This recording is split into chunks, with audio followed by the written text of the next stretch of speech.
Premier Danielle Smith, the media was trying to convince you not to come here and sit with PragerU. You heard that, hey? We're in a bit of a rough patch with our relationship with the United States right now. Alberta is a subnational government in the same way that a state is a subnational government, and we're located just above Montana. I kind of like to describe us as the Texas of the North. I think similar character, a little bit of an independent streak. That's why I like you. It's really unfortunate that we have a few of those areas where there's a very high tariff. 98% of all goods that go between Canada and the US are tariff-free. Our president knows how to negotiate. Yep. And he also knows who he's negotiating for, the American people. And Americans are starting to ask, how much should America take on when it comes to the rest of the world? Premier Danielle Smith, I love that your team calls you the new Iron Lady. Do you know that? I didn't know that. I totally see but why. I am a great admirer of Margaret Thatcher. I got involved in politics just after she left office, and my social circle talked a lot about that historic relationship between your president, Ronald Reagan at the time, and Margaret Thatcher, and how they really changed the world. So she was a great inspiration to me. Yeah, well, the people who changed the world are the people who were truly willing to run against the herd. And I'm sure there's always a balance between listening to the advisors and then listening to your heart and listening to God and making the right decisions when all this pressure is on you, which right now there's a ton of pressure on you. I know that the media was trying to convince you not to come here and sit with PragerU.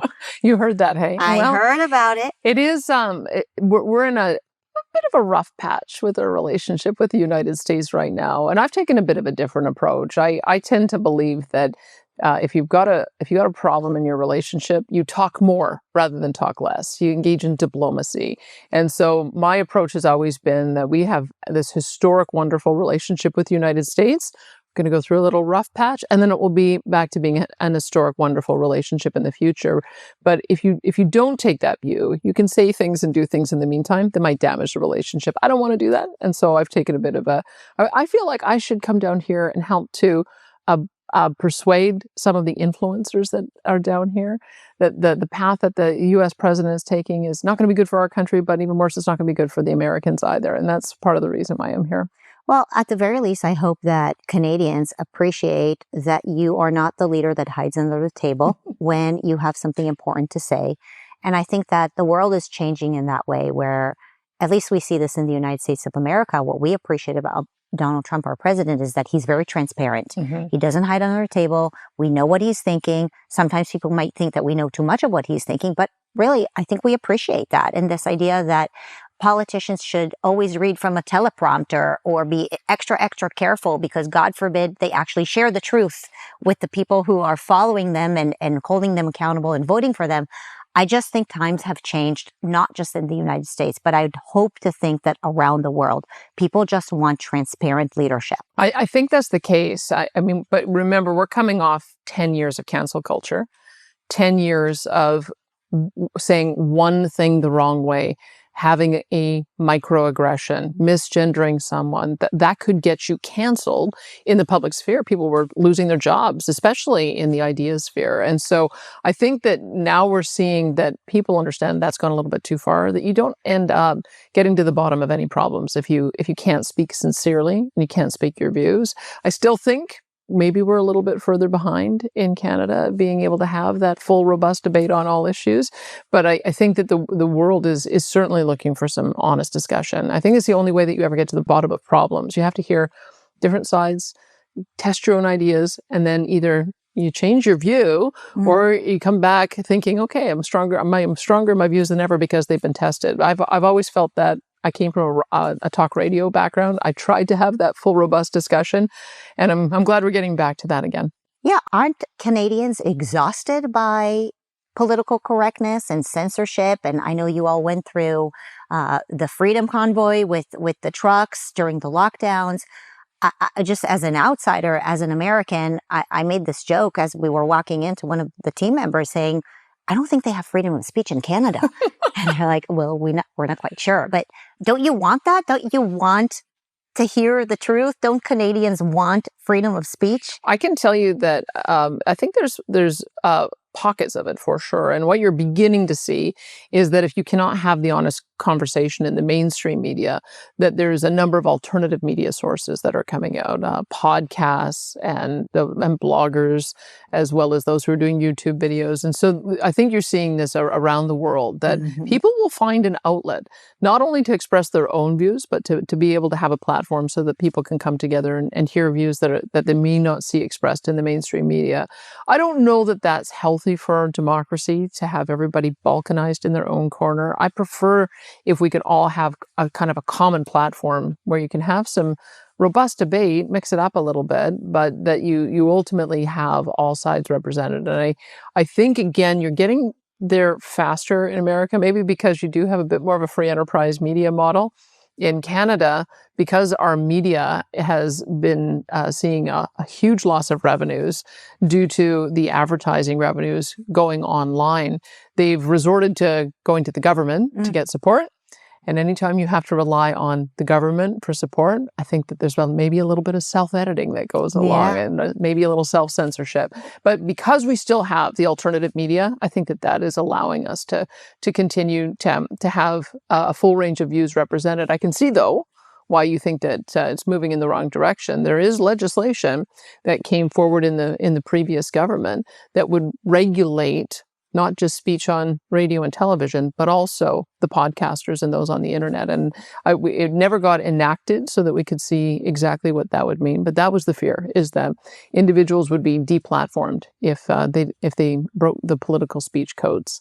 And we're in the middle of an election right now, and I'm sure that once we get that resolved, we'll see whether or not that kind of legislation comes back or whether it's gone.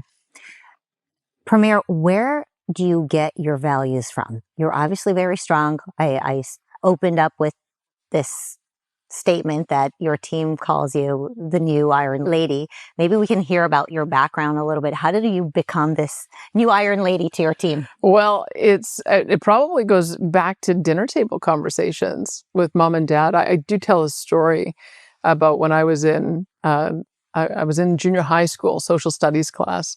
And I came home because my prof was talking about the Soviet Union, and he seemed to be talking about it in a way that communism was a positive ideology and a positive system. And my dad, who has Ukrainian heritage, he knew about the Holodomor, and he didn't appreciate that his daughter was being indoctrinated that way. So he went and yelled at the teacher, and then realized we had to talk more about politics around the table. And so I got a lot of my exposure to political issues through dinner table conversations.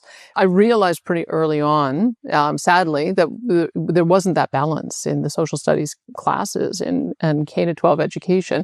I sought out political science classes and economics classes when I got to university, but I really got involved in politics when it was my first opportunity to vote, 1992, and there was a lot of things going on, federal elections and provincial elections and leadership contests and referendums.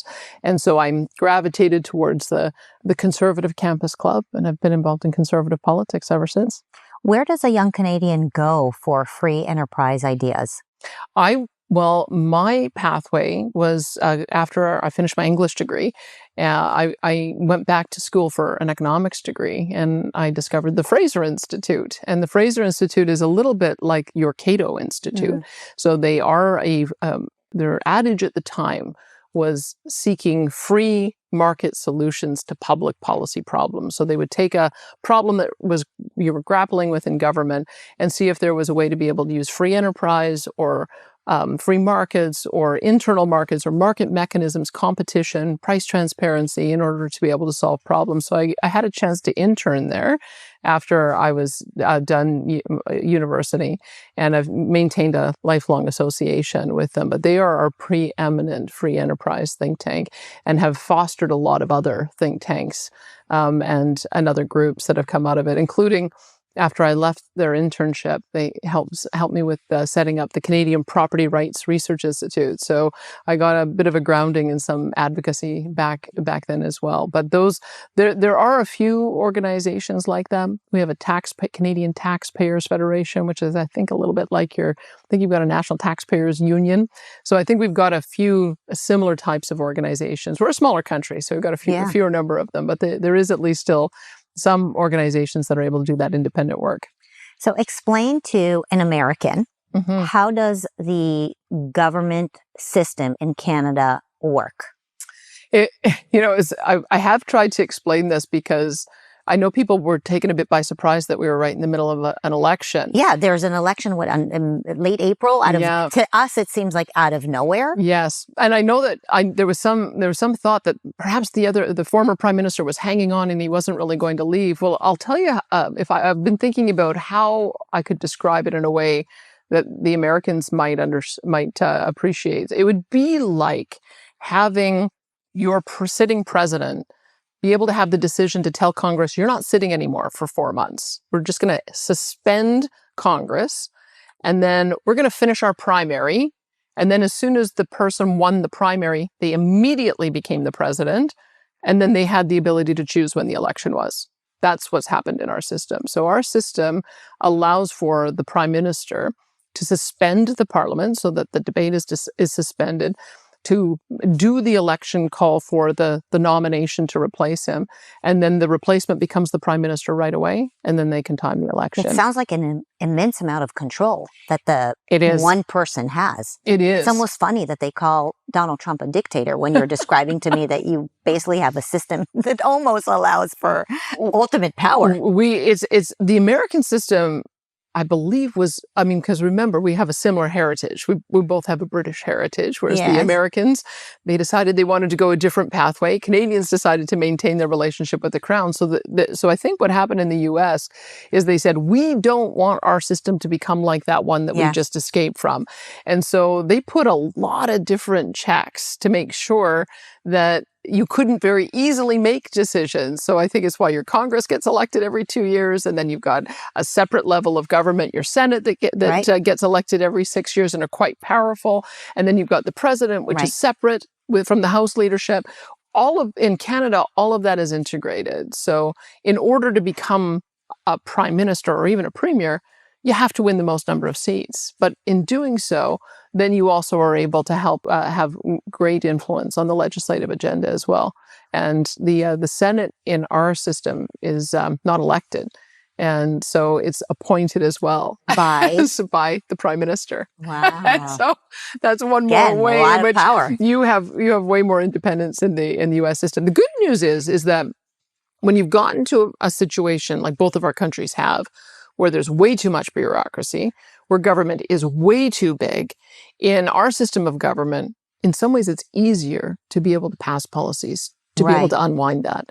In your government, I guess you're just discovering whether you can. We're seeing whether the executive orders are going to stand, or whether they can be struck down by the courts, or whether they can be overridden by the Congress.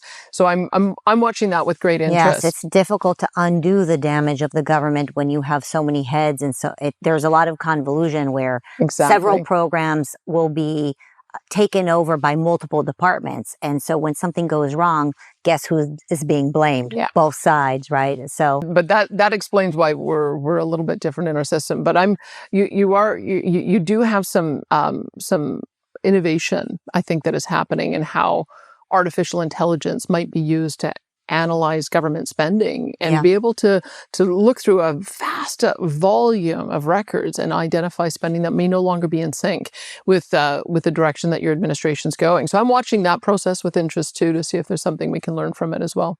Yeah, it is always an exciting thing to me when I hear that the government is willing to take steps to shrink itself. Mm-hmm. It's not a usual thing. Not a usual thing. And it goes against what the bureaucracy wants to do as well. I mean, one of the things that I learned about back when I was studying Ronald Reagan's time in office and Margaret Thatcher's time in office, I think there was a term for it called the Smithsonian problem. That if you went to the agency that was in charge of museums and you said, well, tell us where to cut, they say, oh my goodness, well, of course we have to shut down the Smithsonian on evenings and on weekends, and we have to put our collections away. Like, what is the most painful possible way to execute the cut so that the politicians wouldn't dare do it? And we've gone through an exercise of trying to do that, and I've seen that as well, is that I think that bureaucracies are just designed to grow. I think that they're motivated by having more people, more money, more influence influence more programs. And so it really is up to the politicians to find a way to identify the things that aren't working anymore and redirect those dollars to the priorities of the day. I don't know that anyone's found a perfect solution to that, but at least people are trying. Well, as Ronald Reagan would say, the government is not the solution. The government is the problem. And whenever we have elected officials, again, who are willing to recognize that more power to the government means less power to the people, then I think we get very excited. And I think this era of social media, of being able to actually convey that there are people who are stepping into leadership and are willing to give citizens more and stop taking so much away from us, this is what we're starting to see around the world. What are things that your followers in Alberta, your constituency in Alberta, what are the things that they're very focused on right now? Yeah. What's concerning to them? I'd be happy to answer that. I should probably just tell you where we're located, because if you've got an American audience, just to understand a little bit about our structure. So Alberta is a subnational government in the same way that a state is a subnational government, and we're located just above Montana. I kind of like to describe us as the Texas of the North, that we've got, I think, a similar character, a little bit of an independent streak. That's why I like you. But we also have a similar kind of economy. When I think of Texas, I think of cattle, and I think of oil, and that's what we've got too. A big cattle industry, a big farming business. We've got timber, we've got oil, we've got gas, and we've got a free enterprise attitude. We want to make sure that we're creating an environment to attract business. We believe in our wealth creators. I always celebrate our wealth creators, because what I have found with our wealth creators, not only do they generate money for government, but they also generate great jobs for people. And when they do well, they're our biggest philanthropists. They support some of the best causes. And so you'll sometimes find in more progressive politics that the first thing they go after is the wealth creators. And one of the things you'll find in Alberta is that we're the exact opposite. We celebrate entrepreneurship and celebrate that innovation. And so what we're concerned about right now is we want to get more of our energy to market. The Americans are one of are actually our biggest customer. It used to be our only customer. And one of the things that makes Canada a bit unique is I know that in the US, most of your government-owned land is owned federally through your Bureau of Land Management. It's the reverse in Canada. Most of the land and the resources are owned at the subnational level by the province. And so when I tell you that we've got 1.8 trillion barrels of oil, of which 165 billion is recoverable at today's technology, and 1.36 quadrillion cubic feet of gas, of which 140 trillion cubic feet are recoverable with today's technology. We have the ability to market that to the world. We've been stymied on being able to do that because of our federal government. They've got the ability to, just sort of like your government, be able to say yes and no to certain projects. But we're also very concerned about tariffs and what that means for our trade relationship with the United States, which has historically been so great, and we want it to be great again. You know, it's interesting as you bring up Ottawa and the fact that your province actually has control over the oil. I'd imagine that leads to some conflict with your federal government, given that it's in your best interest to make sure that you do produce oil, but Ottawa is basically stagnating that. Yeah. Am I right? Well, look at where we've been in the last 10 years. Because even in the United States, when you look at the Paris Accord being signed, whether it was through your previous administration or the Democrat administration before, we've had that same parallel in Canada. We've seen that same parallel internationally, where there was this idea that you could power an industrial economy on solar power and wind power and batteries. And I think now what we've seen with the lack of reliability, with the failure of some power grids, with the affordability crisis and inflation crisis, with the invasion of Ukraine and instability in the Middle East, everyone's realizing energy is pretty important, and we actually need more of it. That's one part. The other part is that we realize that it's not fair to the 5 billion people on the planet who don't enjoy the same quality of living that we do. That we've got to also address energy poverty at the same time as we're addressing environmental issues. So I would say that has been a rapid change. And maybe it was with the election of the US president that everybody finally woke up and said, wait a minute, we've got to rethink how we're addressing this energy picture. But there's no question, for the last 10 years, it's been very difficult for us to get pipelines approved, pipelines built, to get capital coming into big projects. In fact, in our province, there was some $278 billion worth of projects that were canceled. By whom? Because of federal regulatory processes that made it so difficult to get to a yes. So that, I think, is one of the things that the U.S. Government down here is trying to deal with, is with Doug Burgum and the Interior Secretary being responsible now for that Energy Dominance Committee.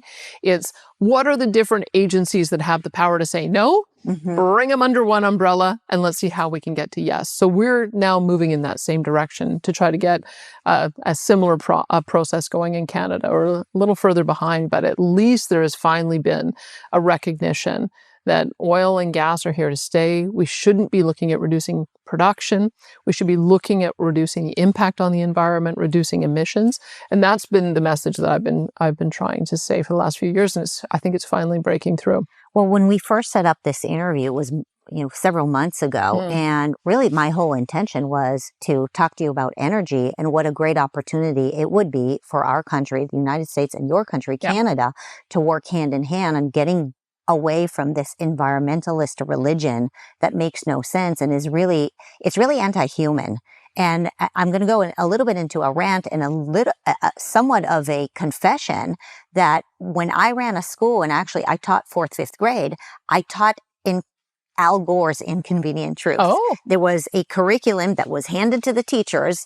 Essentially, we were told as teachers, if you love the earth, you need to tell kids that fossil fuels are horrible, right? And I didn't know to question that. I was in my 20s. And so I, in fact, taught that curriculum. And years later, I got educated. And now I understand that there is no modern life without fossil fuels. And it would be great to get energy from nuclear energy, but those things are years and years away from us. Not to mention, energy is not just electricity, right? It's agriculture, it's everything else. But as Americans, for years, we've been teaching the population that we can go to net zero. And I'd imagine it would be the same situation in Canada. And so the constituency is voting itself out of existence, really out of modern existence, by deciding to share a narrative that is not just a lie, but is actually a dangerous lie.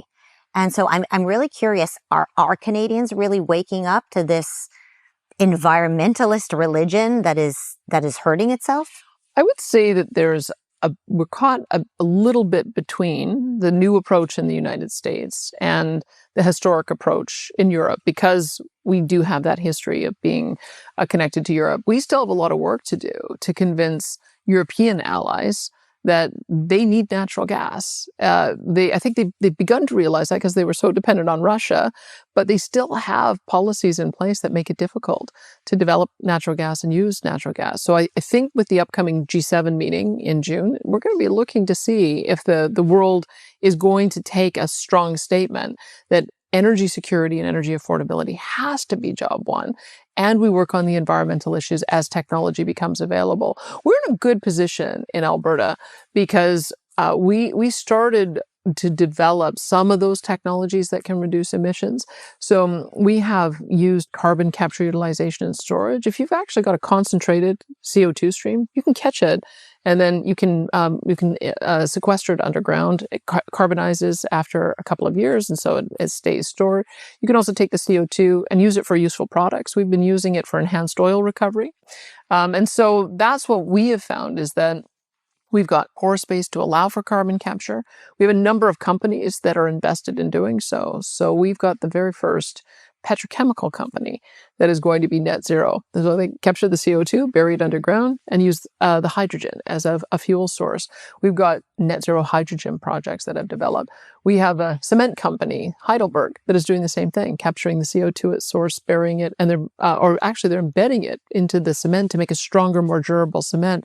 So I would say that those kind of innovations, since they're coming from the market, They found consumers who are interested in buying those products. They have found investors willing to invest in those products. That's the way innovation should work. And as a result, I think we're finding a bit of a pathway where we are getting back to understanding that you need to have oil and gas in its traditional forms. You have to have innovation at a pace that makes sense so that you're not stranding assets. And maybe if you give a long enough time frame, maybe you can have your oil and gas without having the same emissions profile. So those are the things that I'm seeing. I'm keeping an open mind about it, but I would say that Canada is a little bit caught in the middle of we're not quite where the Americans are. But we're moving away from, I think, the really strident views that we've seen in Europe. How reliant is Canada on the economy that Alberta creates? I would say very reliant. We're not the largest economy, but the way our system of government works is that we have a federal government that takes a lot of money.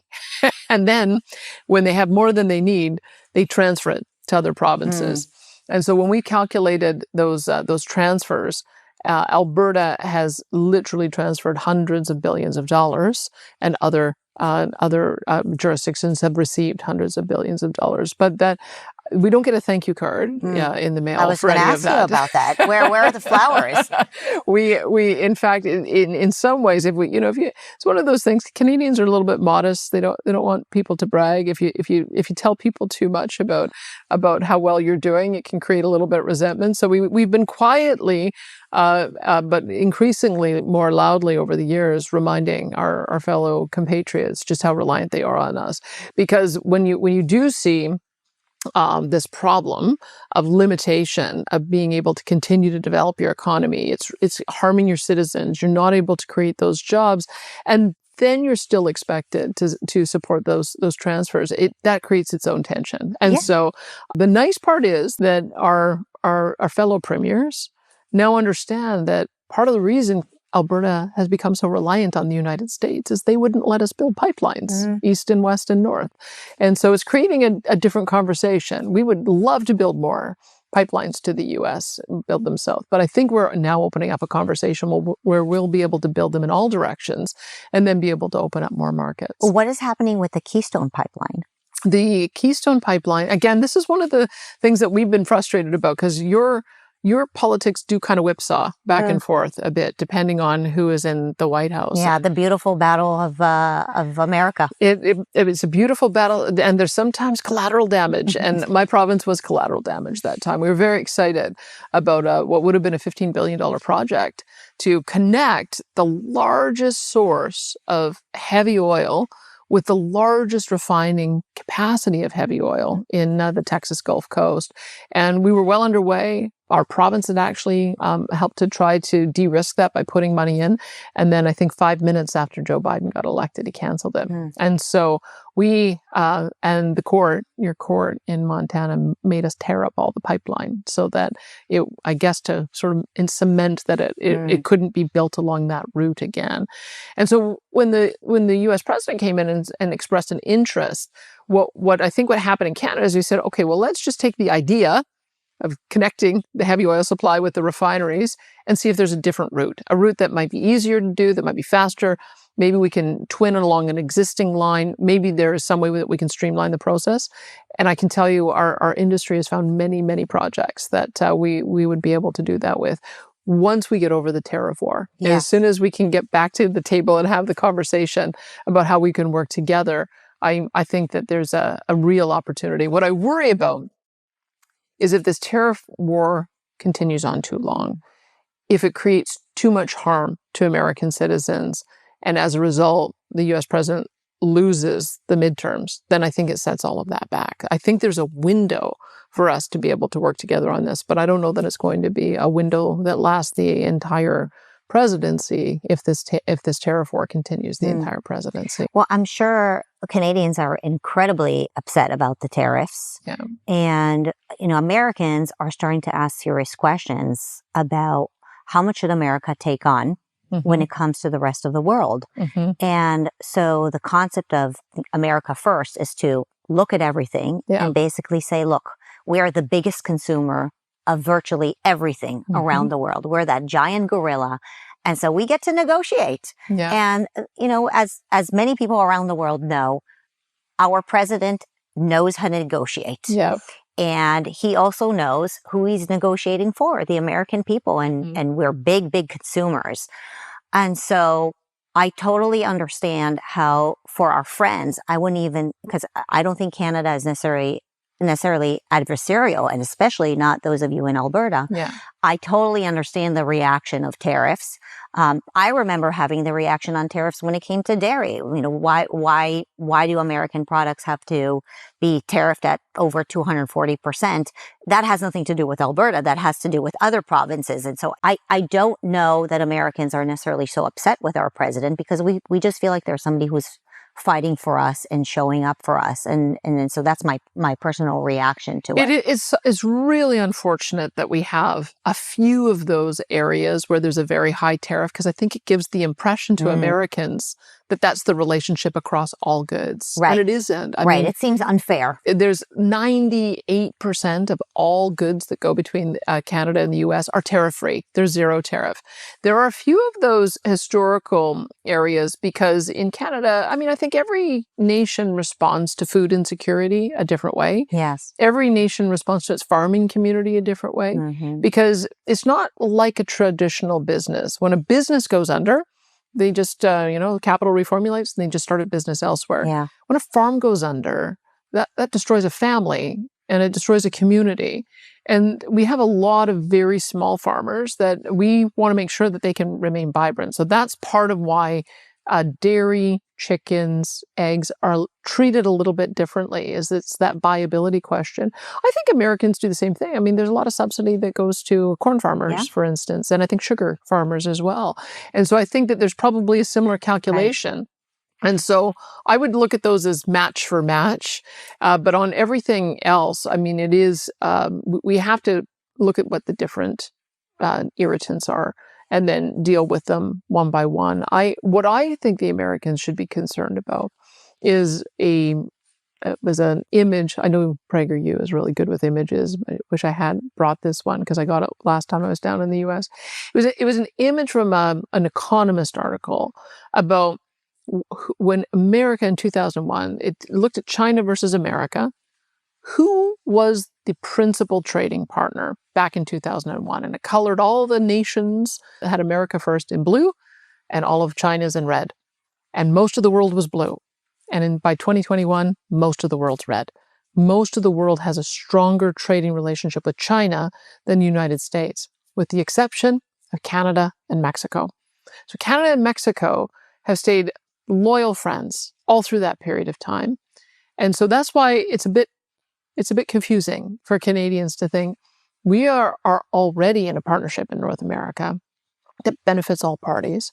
We're contributing to American energy dominance. We're contributing to the wealth of America because we buy more products from America than anyone else in the world. Even though we're a tiny population, we're 1/10 your size. We buy more goods than any other country in the world. And so we would have thought that we would have been the last on the list as opposed to the first on the list for tariffs. And I think that's what's caused a little bit of confusion for Canadians is now that we find ourselves here, we've had this incredible tariff-free relationship on virtually everything. How do we get back to that as quickly as possible? Because I think as soon as we do, I think the U.S. has a lot bigger fish to fry with a lot more problematic trade partners than Canada. Do you think, given our freedom-loving approach, there's a world we can live in where there are no tariffs on the Canadian side and the American side? I think we should work towards that. Here's the thing. I think it has to be of parity for parity. If it's parity for parity, then we're already there on most of our goods. I know that there are additional issues that the U.S. president has identified from a strategic point of view. I understand why a nation wants to be able to develop their own steel and aluminum industry. But there's probably an easier pathway and a hard pathway. Right now, Americans don't produce much aluminum at all and get 60% from Canada. So when you add a 25% tariff on that, it's just going to make it harder for the people who need to use aluminum to make products. And it's just going to increase the cost for the businesses and increase the cost for consumers. So there might be a better way to achieve that outcome. When you look at the auto industry, The auto industry is so integrated and has been since the 1960s. And you've got companies that provide auto parts who operate in Canada, the US, and Mexico. They make decisions on where they locate for a variety of different factors. Some of them are investing up to $200 million to site a place that's making, whether it's car seats or car mirrors.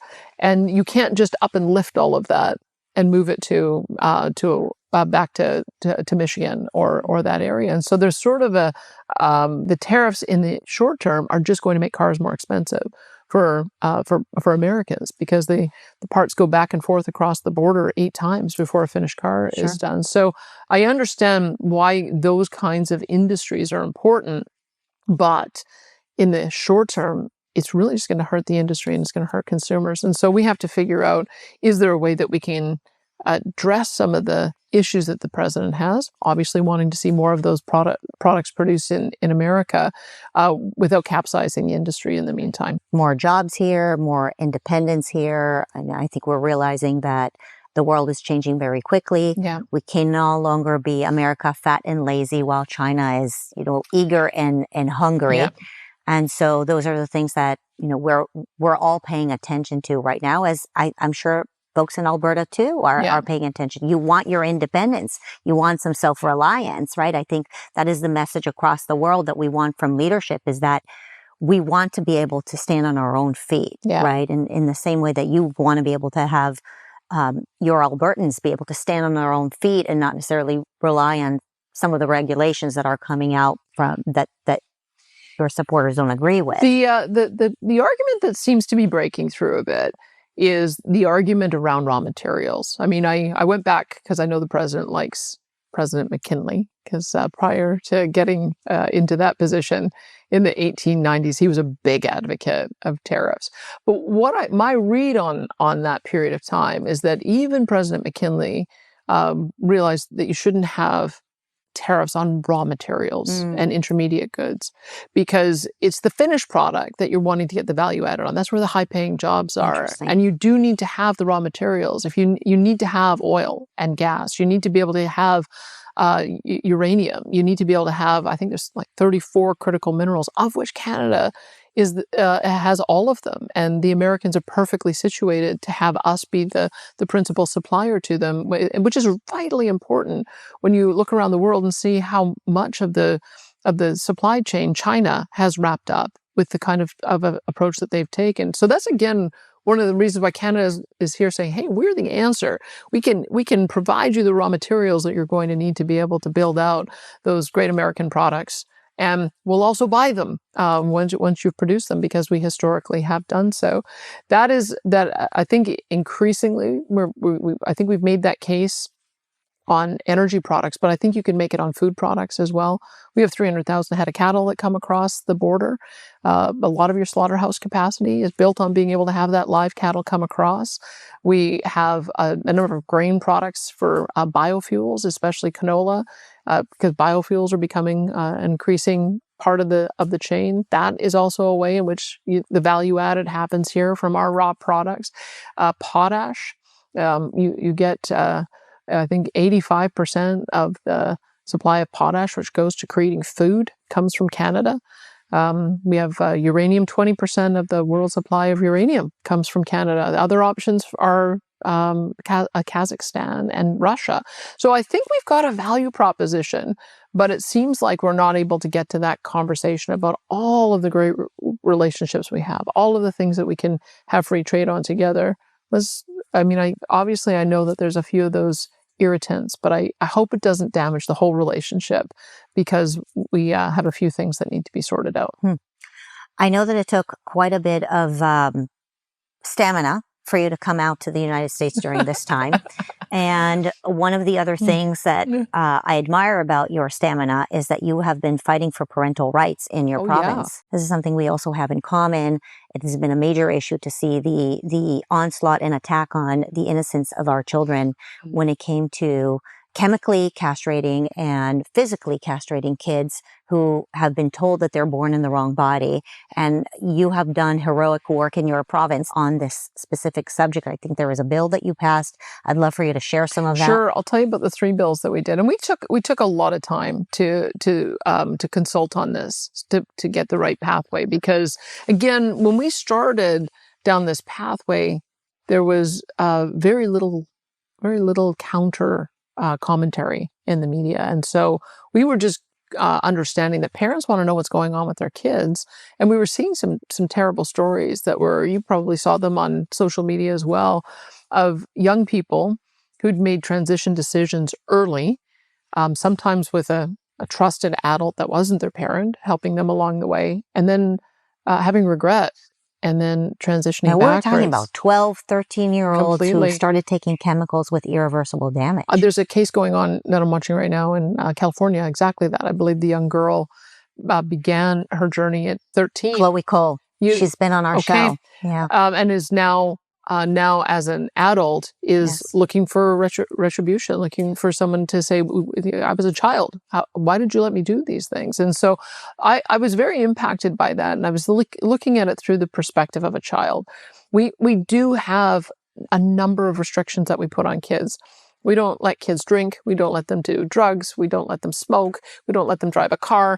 We don't let them sign contracts until they are of an age that they can make a decision and understand the consequences of it. And so we've had some jurisprudence in our country where they've kind of determined when a kid gets to be around 15, 16 years old, they're able to start making some of their medical decisions. And so we decided that we would draw the line that anyone who is under age 16, if they want to change their pronouns or their name, that their parents have to approve that, because that's the beginning step. As soon as you start locking in some of that social transition, it very often leads to chemical transition.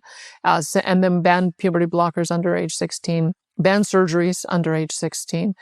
And so that's one part of it. The other part of it is making sure that girls and women have the right to compete in sport against other biological girls and women, because we've also been watching as some unfairness has emerged in some sport. Incredibly unfair. And so we took a bit of a leap getting out ahead of where some of the other jurisdictions were. But shortly after, the CAS report came out in the United Kingdom. And it was the most comprehensive survey of these kinds of interventions with kids. And they found out that there just isn't really very good long-term studies on what happens to kids who transition early.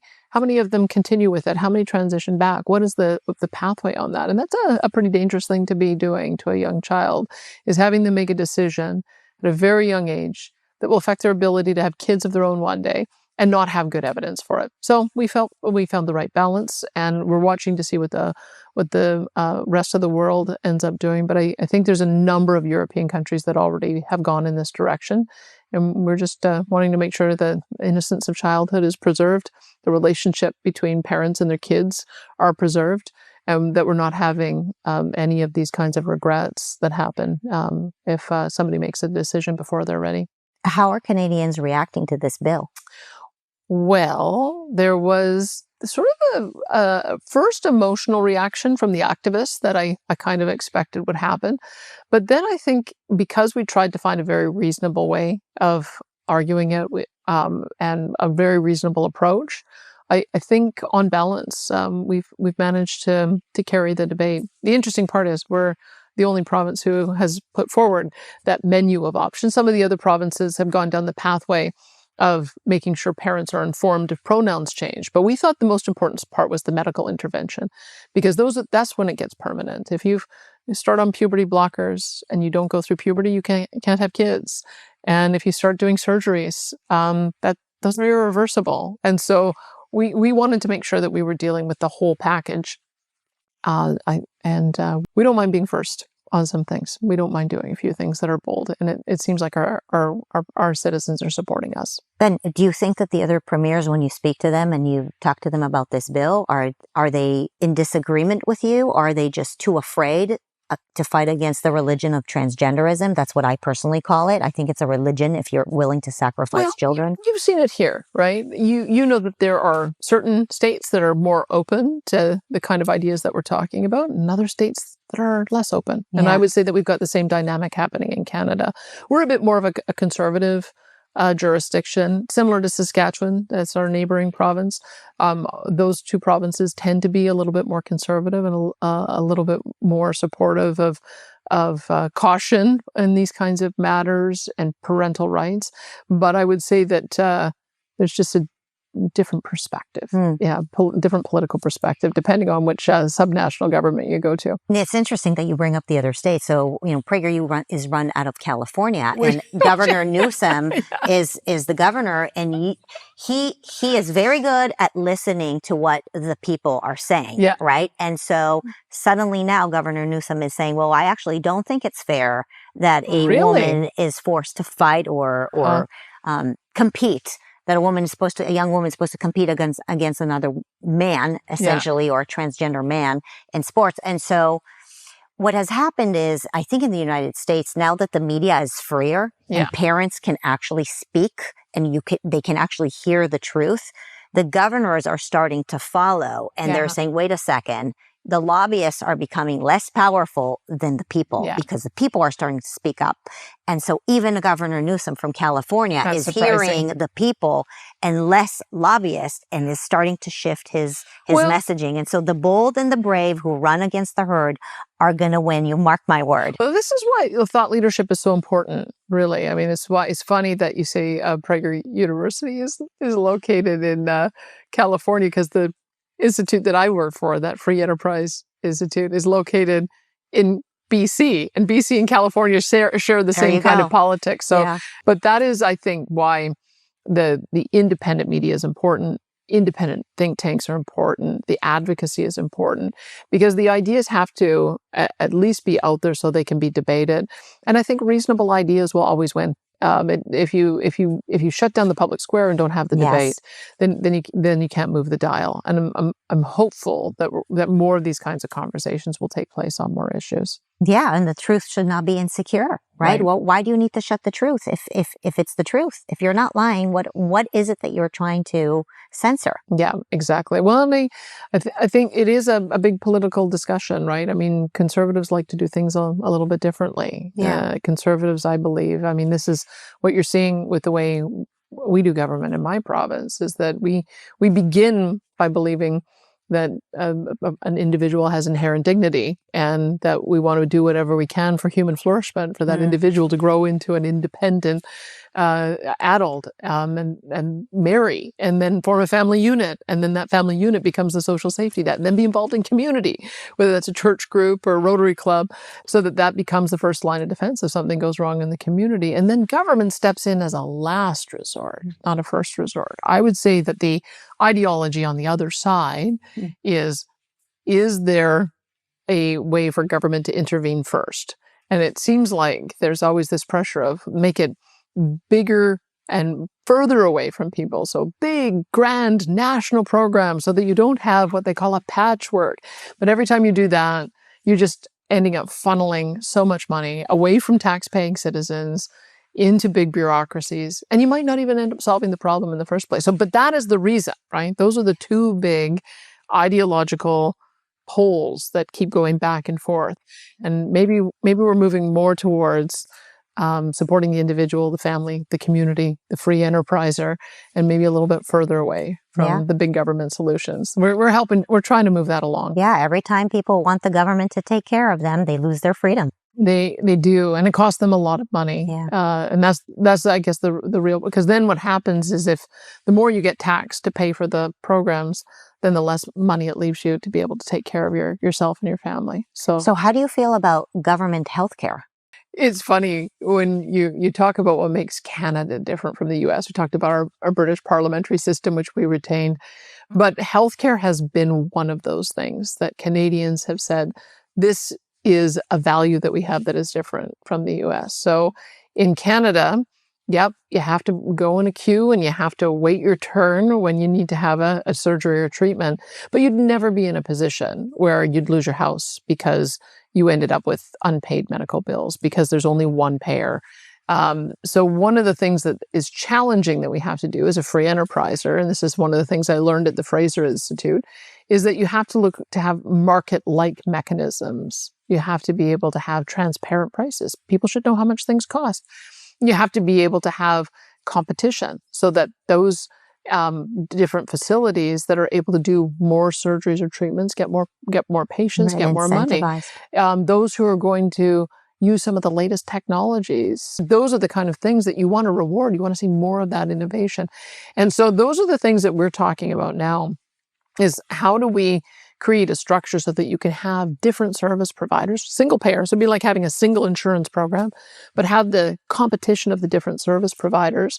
Let the patients dictate where they want their dollars to go, whether it's to their local doctor or if they need a treatment, and then just see if you can make the market work without having to throw the entire system over. Those are some of the things that we're talking about. Yeah, when I think of government healthcare from Canada, I think of really great beginning of life care and probably very good end of life care. Yeah. And that middle piece, I think of Canadians coming here to the United States for specialty care if they can afford it. I saw some survey that 42% of Canadians would come to the U.S. to receive care if they could, which is an astonishing number. And so it's one of those things where the government might take care of everybody equally, but everybody might be equally worse off. I'd like to, one of the things that the U.S. did, which I'm really interested in and I'm going to copy, is there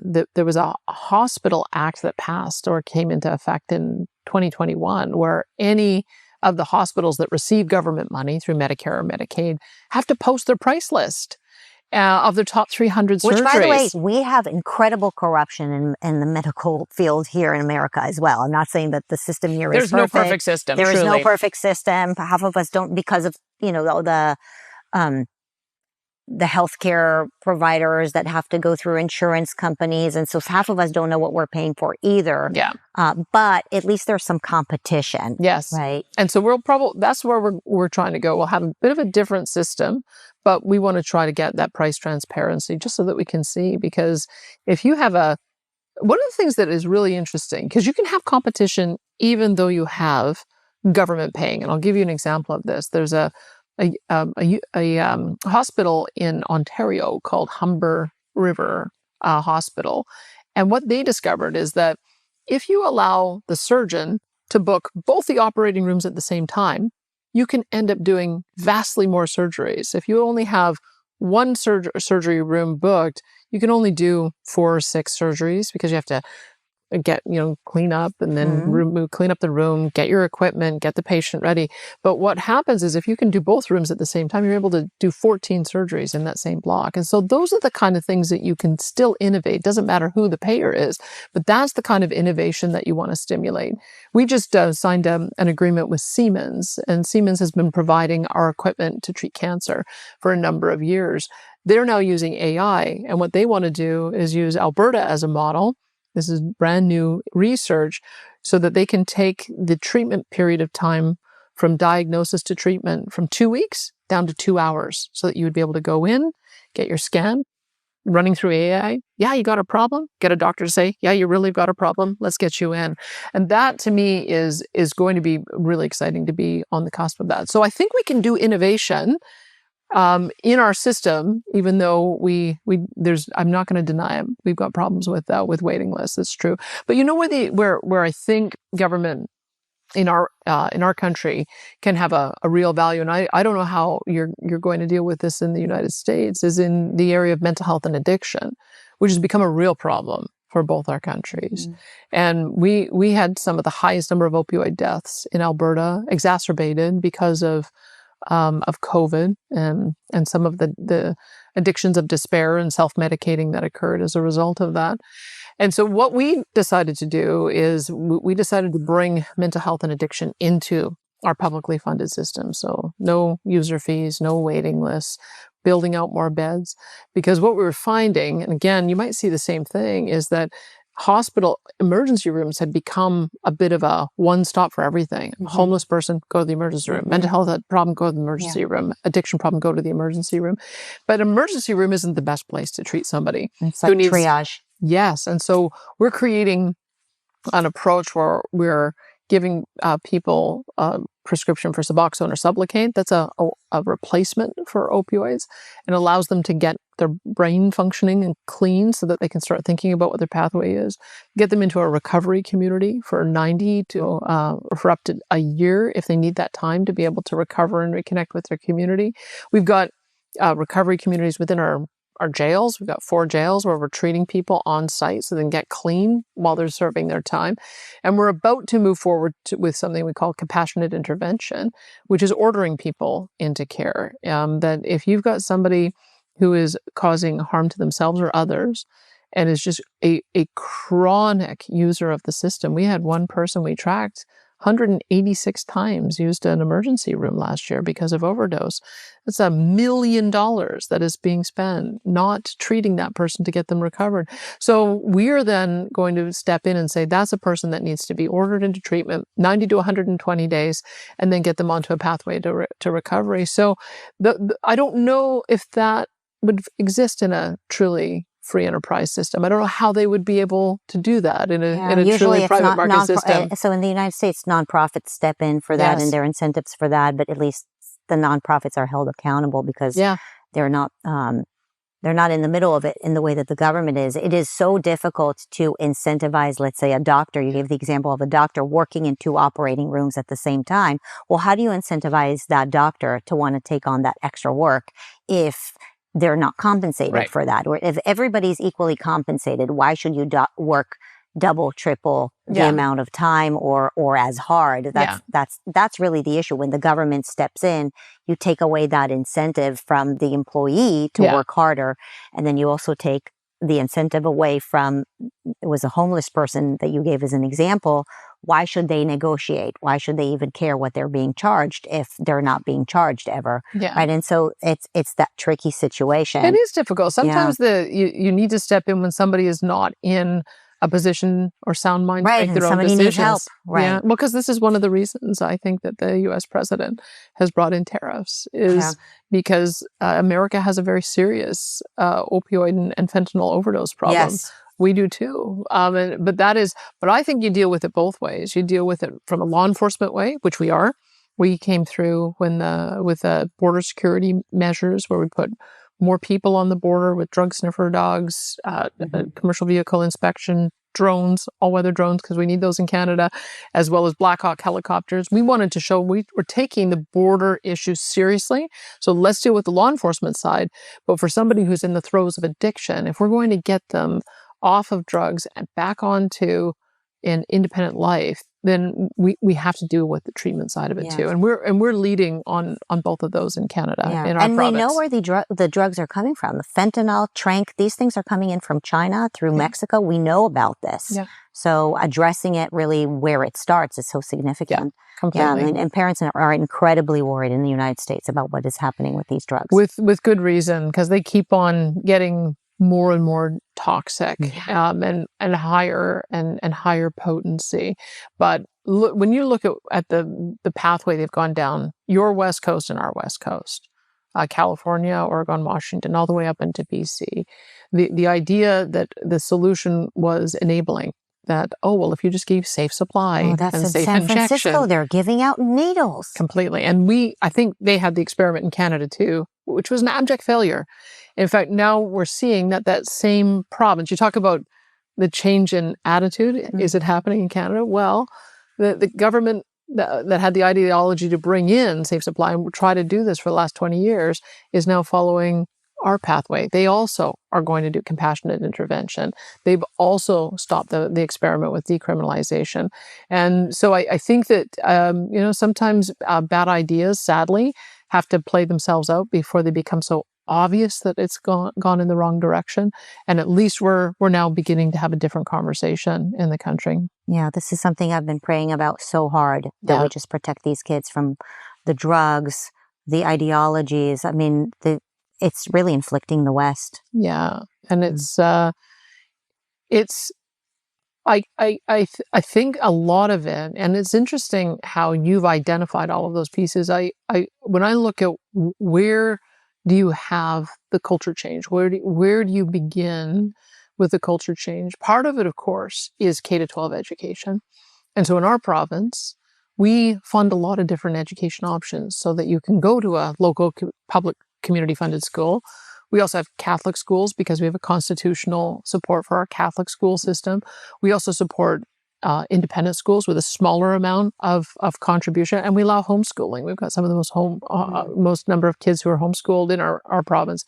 We have this concept of a charter school as well. They're able to get the funding directly, and they have different types of programs for STEM and arts and girls programs. And so that to me is one way, is you've got to make sure that there's enough choice for parents in K-12 education. The other aspect is that we knew that we had to make greater friends with the unions, because the unions had tended to line up, I think, on one side of the political spectrum. And yet, if you look at those blue-collar jobs are happening because conservatives want to build things. we want to build, we want to do mining operations, build pipelines, develop resources. And so I think having a bit of a division in the union movement so that it wasn't monolithically on one side of the ideological spectrum was really important as well. But also the culture shaping industries, like in the media and film. Yeah. Those are areas where you do see ideas enforced and reinforced. So the media is important to have the range of discussion. We've already talked about that. But America's greatest export has always been cultural export through Hollywood. Yeah, we've made some mistakes on that front. And they're being corrected now. One of my show that everybody's talking about is Landmen. Yep. And it's I'm sort of astonished to see that you've got a character that is promoting and talking about how important it is to develop the resource industry. So that to me is kind of the cutting edge of where social change happens. And I don't know all of the dynamics about why those kinds of stories are now being told, but it's really important. But have you noticed that the clip has gone viral? Yes. Which just goes to show that people are starving for truth. Yes. They're starving for intellectual truth. We're breaking through the barriers of the legacy media. In the past, you would have never been able to hear that message. But, you know, it's morning in America again. It's morning in the world again when you can actually convey truth and have clips like the one you're describing go viral, because you actually get to hear the truth about energy. Energy is freedom. It's prosperity. It's modernity. It's everything. Yes. And you have this clip that probably 20 years ago, you would not be able to watch. Before I went into the education, I could not watch a video like that one. And now it's literally going viral, where you have an Angelino and an Albertan both talking about the same exact clip. It just shows you how powerful that is. That's funny. You wouldn't have even been able to have that go viral maybe 2 years ago, right? Let alone 20 years ago. But those are the spaces that I think conservatives need to repopulate. Yeah. Conservatives need to be in the media. They need to be in our arts and culture. They need to be in K-12 education, and they need to be part of union leadership as well. Because I think that those really are the areas that have led a lot of the debate in the last number of years. And maybe it was just that conservatives were busy making money and not thinking about culture as much as they should have been. But it matters. Yeah. It really does. I'm going to forever remember you as the new Iron Lady. A fellow freedom lover. Yeah. What do you want people to remember you by?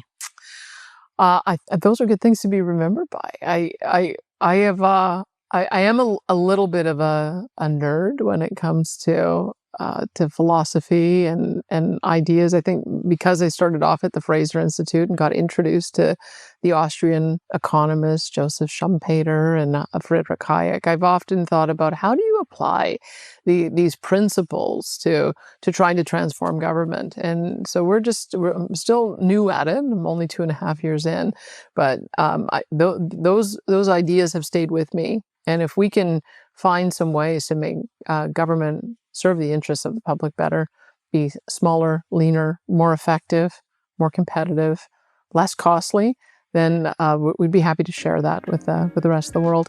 Well, we're going to be following and watching you. Thank you. Thank you.